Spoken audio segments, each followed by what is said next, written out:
Top quality और consistent performance के लिए सिर्फ सिल्वर पंप नाम याद रखना। ડોસવાડા વીયર ડેમ ઓવરફ્લો થયો છે। સિઝનમાં પહેલી વખત આ ડેમ ઓવરફ્લો થયો। 405 ફૂટની સપાટી પરથી પાણી વહી રહ્યું છે। ડેમ આસપાસના 12 ગામને એલર્ટ કરી દેવામાં આવ્યા છે।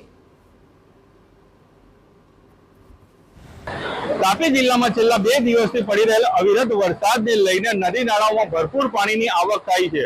આ વચ્ચે તાપી જિલ્લામાં સોનગઢ તાલુકામાં આવેલો ગાયકવાડી રાજનો જે ડેમ છે તે પણ ઓવરટોપ થઈ ગયો છે।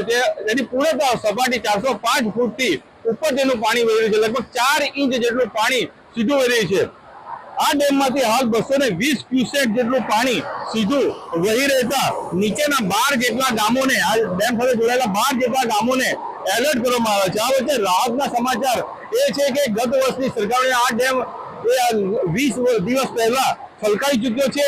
આ ડેમ છલકાવાને કારણે આ સાથે જોડાયેલા 12 જેટલા ગામોને આગામી દિવસોમાં પીવા સહિત ખેતી અને પશુપાલન માટે પૂરતું પાણી મળી રહેશે, જેને લઈને આ ગામવાસીઓએ રાહતનો શ્વાસ લીધો છે। નીરવ કંસારા, TV9 તાપી।